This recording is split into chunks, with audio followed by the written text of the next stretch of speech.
We're making gnocchi today. We're using 2 cups of leftover cold mashed potatoes. These actually still have the skins on because they're just mashed potatoes. I ran them through the food processor for a little bit just to make them a little finer. We will need 1.25 cups of regular all-purpose flour, 1 egg, salt, and pepper. We're going to do right here on the mat, and it's very simple. So I'm going to show you how I do it.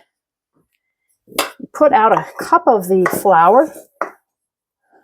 1 cup of flour.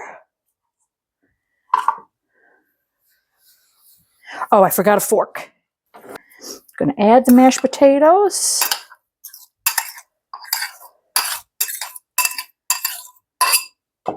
Mix this together. I always love the bench scraper. It's very useful. I'm not a fan of dough all over my hands, so that's why the bench scraper is a favorite for me. So I'm going to mix these 2 together. Then I make a little well in the center, add the egg, and stir the egg into the mixture. It's so simple. And the reason why I like it, I don't have to dirty a bowl or anything except for the mashed potatoes, just because I took them out of the refrigerator. And it's as simple as getting the ingredients together. You can do this all by hand if you don't mind messy hands.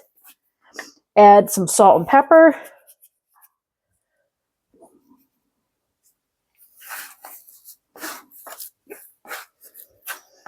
And depending on how moist your potatoes are, will determine if you need to use more flour. This recipe called for 1.25 cups of flour. So far, I just put in 1 cup to get it going. And you want it the consistency of a dough that you can roll out and cut. These baking sill mats are really good. I use this for the sourdough, and I use it for other things like this. I use it for puff pastry, rolling that out, pie dough.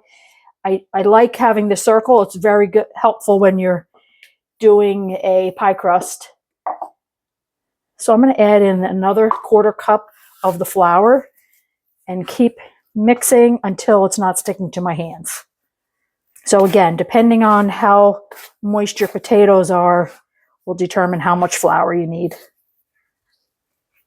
It's a good way to use up leftover mashed potatoes. They're not always the best leftover. I'm going to use a little bit more. My potatoes were a little wet. You can see that it's coming together. It's still a little bit damp, so I'm just gonna, it's not sticking to my hands as much now.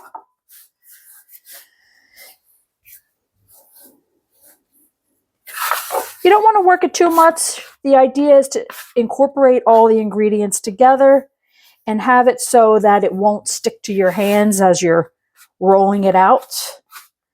Okay, it looks pretty good. And the next step, we're going to roll it. The other piece of equipment is a baking sheet with either parchment or a Silpat. I like the Silpat because I always have the Silpat instead of when you want to use something and you've run out of parchment paper. That's a little frustrating. So here's the dough.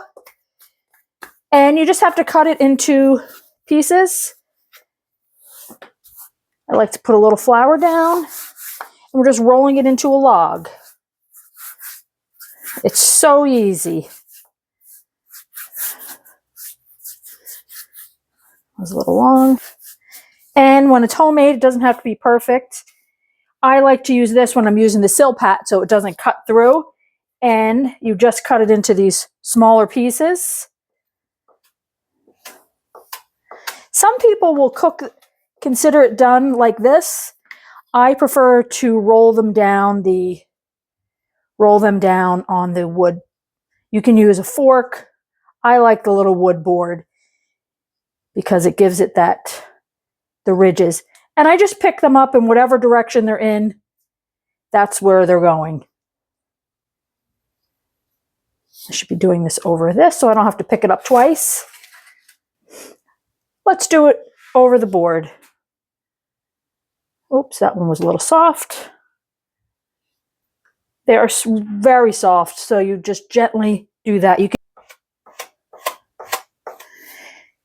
can see it's going to be just about 5-10 minutes at the most for making these.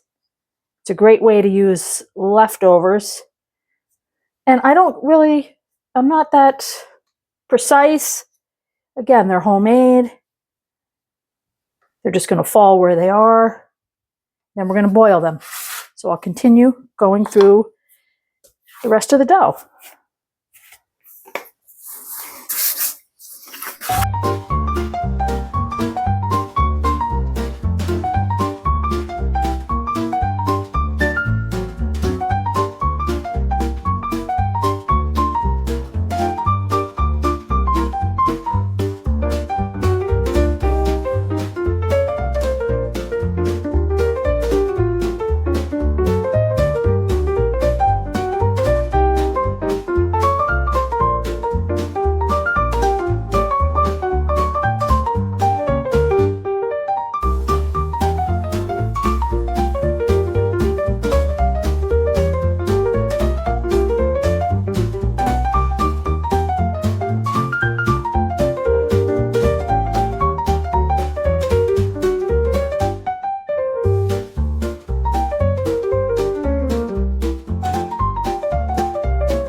This is what happens when you use a knife on Silpat. I think when I first got it, I just didn't realize it and I cut something on it and it cut that. So that's why I recommend the plastic.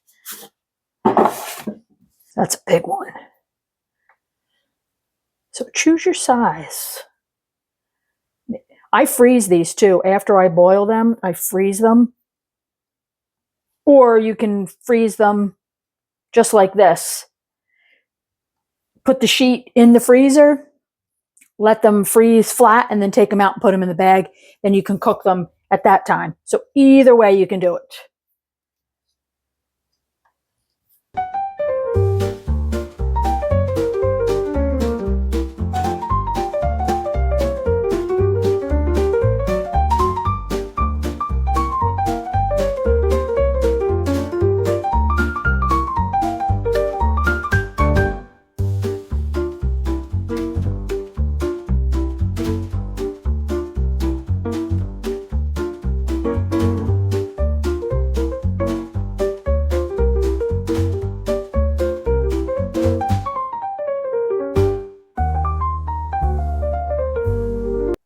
One, two.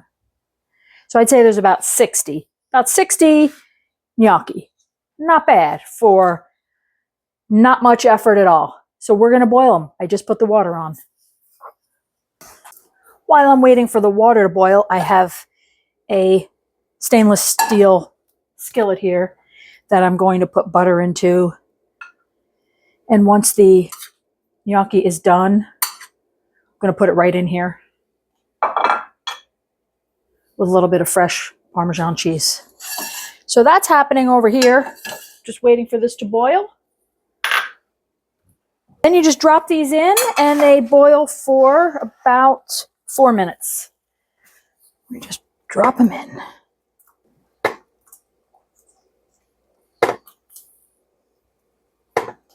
Try not to get them to stick to each other.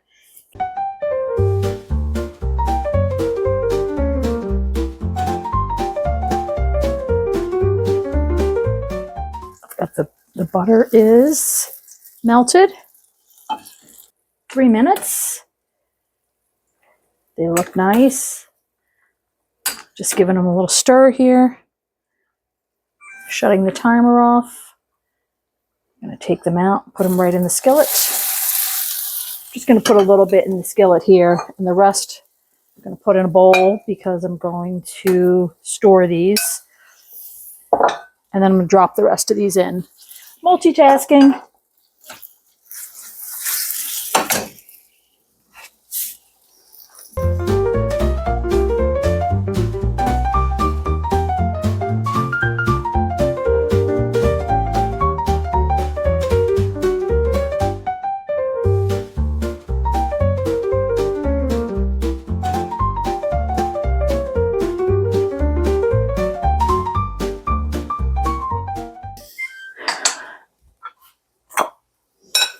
These I'm storing, so I'm going to put a little bit of butter on them.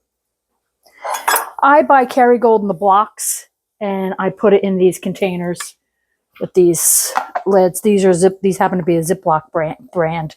So very convenient.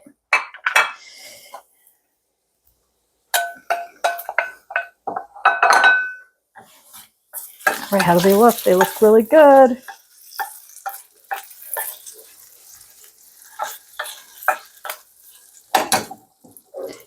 You can add any kind of sauce that you'd like at this point. I'm just going to put a little on the plate here. Whoa. A little on the plate. Got the Parmesan cheese. And that looks pretty perfect. You can see if you added a cream sauce, a tomato sauce, if you put that into a stew, it holds its shape. Okay, 3 minutes.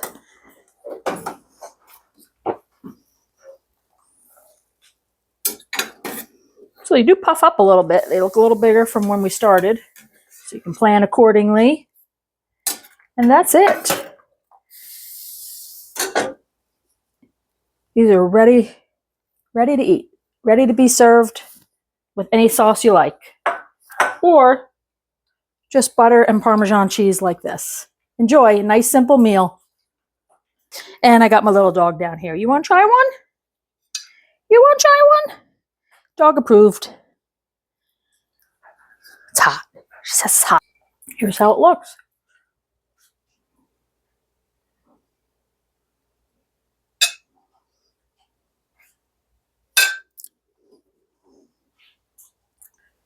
So once you take them out of the water, don't rinse them. Put them right into a bowl. Put olive oil and or butter over it. Give it a stir. Let them cool with the lid off. And just store in the refrigerator. Or you can put them in Ziploc bags in the freezer once they've cooled. See if the doggy likes it.